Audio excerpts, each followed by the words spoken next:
Ең танымал көкөністердің бірі саналатын картоптың қара тізімге кіргеніне де қаншама уақыт болды.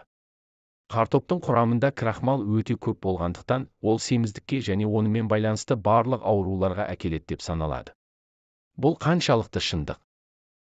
Картоптың қырқұлақ ауруын емдеуде алғашқы тиімді ем болғанын бірі білсе, бірі біле бермейді. Оның арқасында С витамині табылған. Ал 1845-1846 жылдары Англия мен солтүстік Еуропада егістік алқаптарында картоп шықпай қалып, халық қырқұлақ ауруынан қырыла бастады. Бірақ бәрінен де негізгі өнімі картоп болған Ирландия қатты зардап шекті. Картоп қырқұлақ ауруына ем. Бұл дертке шалдыққандар картоп жегеннен кейін аурудан құлан таза айығып кеткен. Қазірде жемістер мен көкөністер адамдарға арман болған кезде, аскорбин қышқылының тапшылығынан құтылуға картоп көмектеседі. Ал жарма, макарон және нан секілді басқа көмірсулы азық-түліктерде С витамині жоқ. Бұл әсіресе адамдар картопты өзі өсіретін ауылды жерлерде өзекті.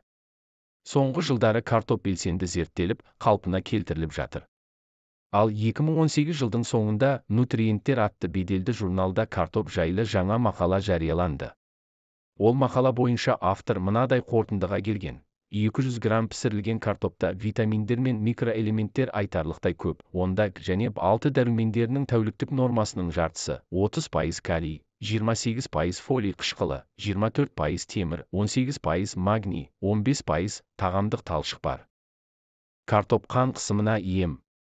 Бүгінде заманауи зерттеу әдістерінің арқасында картоптан бұған дейін белгілі болмаған 60-қа жуық қоректік зат табылды. Мысалы, 2007 жылы Тағамтану институтының британдық ғалымдары картоптың құрамында қан қысымын төмендететін хокоамин барын анықтады. Әсер ету механизміне байланысты олар ангиотензинді түрлендіретін ферменттерді баяулатқыш дәрі секілді. Әрине, оның дозасы таблеткадан аз, бірақ айтарлықтай маңызды рөл ойнайды. Бұл зерттеулерде көрсетілген. Сондықтан қан қысымынан зардап шегетін адамдар картопты жиі жегендері дұрыс. Оның үстіне картопта калий және магний секілді маңызды элементтер бар.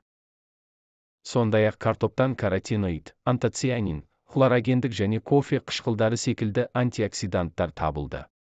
Олар қатерлі ісіктен, атеросклероздан, қартаюдан қорғайды. Ол антиоксиданттардың көпшілігі қызыл және көк картоптың қабығында болады. Себебі оларға дәл осы түсті антиоксиданттар береді. Ғалымдар картоптың теріс әсері туралы көптеген болжамдарды жоққа шығарды. Жақында картопқа қатысты жалпылама зерттеулер жарияланды.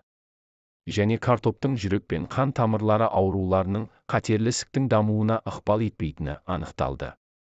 Сондай-ақ семіздікке де, екінші типтегі қант диабетіне де картоптың еш қатысы жоқ. Бұл аурулардың қаупін тек қуырылған картоп қана көбейтеді. Картопты қалай дайындап жеген дұрыс? Ғалымдар картоп дайындаудың жаңа және пайдалы әдісін ойлап табуға шақыруда.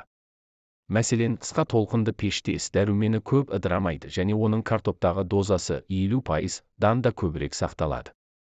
Ал картопты пісіру ондағы қоректік заттардың құрамына айтарлықтай әсер етеді. Ол пісірілген картопта аз, ал тұтас немесе кесектеп туралған, қуырылған картопта көп болады. Бірақ бәрінен де қабығы аршылмай пісірілген картоп пайдалы. Қабығымен пісірілген картопта аршып дайындалған картопқа қарағанда қоректік заттар әлдеқайда көп сақталады. Халық арасында картопты қабығымен жеуге болмайды деген қате пікір қалыптасқан. Айтқанымызда, бұл қате түсінік. Бұл кезінде Америкадан әкелінген картоппен алғаш танысқан еуропалық аристократтарға тән. Олар картоп түйнектері лас жерде өседі деп, оны жеуден бас тартқан. Бірақ, соның кесірінен қырқұлақ ауруына шалдығып қырылды. Шындығында картопты қабығымен дайындаса, оның пайдасы әлдеқайда көп болады. Тек картоптың түйнегін щеткамен ысқылап, жақсылап жуу керек. Картопта ең қауіптісі крахмал. Пісіру кезінде ол ішекте глюкозаға дейін бөлініп, қанға тез сіңіп кететін жеңіл сіңірілетін түрге ауысады. Ал бұл артық салмақ қосуға ықпал етеді. Дегенмен, мұндай әсерді екі жолмен төмендетуге болады.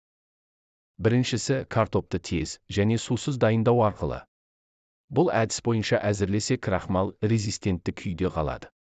Сонда крахмал бөлшектенбей, тоғы шекке бүтіндей жетеді.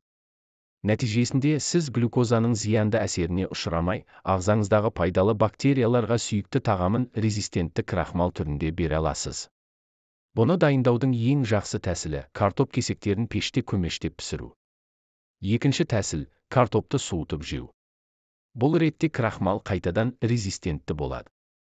Сондықтан кешеден қалған картопты жеген пайдалы, ал егер суықтай жей алмасаңыз шамалы жылытып жіберсеңіз болады. Видео ұнаса арнама тіркеліп, өз пікіріңізді білдіре кетіңіз. Сіздің ойыңыз біз үшін өте маңызды. Рахмет.